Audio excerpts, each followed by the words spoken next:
हाल ही में चीन ने आसियान देशों से दक्षिण चीन सागर के लिए एक आचार संहिता की रूपरेखा पर बातचीत तेज करने को कहा है कि भैया एक एक कोड ऑफ कंडक्ट बना लो साउथ चाइना सी के लिए। दरअसल थोड़ा सा बैकग्राउंड देखते हैं कि दक्षिणी चीन सागर में declaration of conduct of parties in the South China Sea, जिसे डीओसी कहते हैं, पक्षकारों के बर्ताव पर घोषणा पर हस्ताक्षर किए जाने की 20वीं वर्षगांठ है। चीन इस अवसर को स्मरणीय गतिविधियों के साथ मनाने के लिए आसियान देशों के साथ काम करने का इच्छुक है। क्या हुआ था कि नवंबर 2002 में चीन और आसियान समूह के 10 देशों ने दक्षिण चीन सागर में पक्षकारों के बर्ताव पर एक गैर बाध्यकारी घोषणा पर हस्ताक्षर किए थे, जिसे डीओसी कहते हैं। अब इस डॉक्यूमेंट में सभी 11 पक्ष, 10 देश वो और एक चाइना के द्वारा एक बाध्यकारी आचार संहिता तैयार करने के लिए अपनी प्रतिबद्धता उस समय जताई थी 2002 में कि दक्षिणी चीन सागर में एक आचार संहिता अपनाए जाने से इस क्षेत्र में शांति और स्थिरता को बढ़ावा मिलेगा।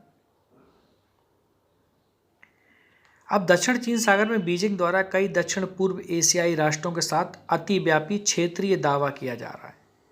चीन क्या कर रहा है कि देशों की जो मैरीटाइम बाउंड्री है उस पर भी अतिक्रमण कर रहा है। दक्षिण चीन सागर पर ब्रुनेई, मलेशिया, फिलीपींस, ताइवान और वियतनाम अपना दावा करते हैं, जबकि चीन संसाधन समृद्ध लगभग पूरे समुद्री क्षेत्र पर अपना प्रतिस्पर्धी दावा करता है। ठीक है, और अरबों डॉलर सालाना का व्यापार करने वाले जहाज इस क्षेत्र से होकर गुजरते हैं।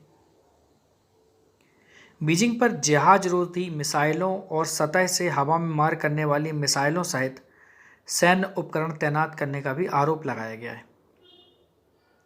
इसके अलावा चीन ने वर्ष 2016 में अंतर्राष्ट्रीय न्यायाधिकरण के द्वारा दिए गए एक फैसले को भी अनदेखा किया है, जिसमें चीन द्वारा अधिकांश जल क्षेत्र पर किए जा रहे ऐतिहासिक दावे को बिना आधार के घोषित किया गया था।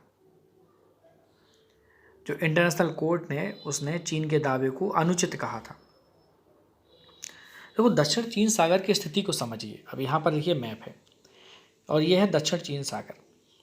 दक्षिण पूर्व एशिया में पश्चिमी प्रशांत महासागर की एक शाखा है दक्षिण चीन सागर। यह चीन के दक्षिण में, वियतनाम के पूर्व में और दक्षिण में, फिलीपींस के पश्चिम में और जो बोर्नियो द्वीप है इसके उत्तर में स्थित है। तो ये इसकी सीमा बना रहे हैं। अब यह ताइवान जो स्ट्रेट है या जल डमरू है उसके द्वारा पूर्वी चीन सागर और लुजॉन स्ट्रेट के माध्यम से फिलीपींस सागर से जुड़ा हुआ है। ठीक है। अब जो सीमावर्ती देश और इसके भूभाग हैं, जैसे चीन है, ताइवान है, फिलीपींस हैं, मलेशिया हैं, ब्रुनेई है, इंडोनेशिया है, सिंगापुर है और वियतनाम है, ये इसकी सीमा बनाते हैं।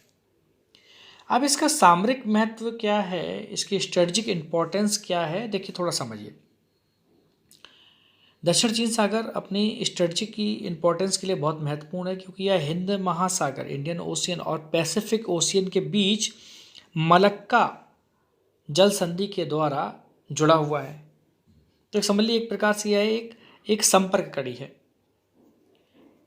अब अंकटाड जिसे कहते हैं संयुक्त राष्ट्र व्यापार और विकास अभिसमय, अंकटाड के अनुसार जो ग्लोबली नौ परिवहन होता है उसका लगभग 1/3 भाग दक्षिणी चीन सागर से होकर गुजरता है।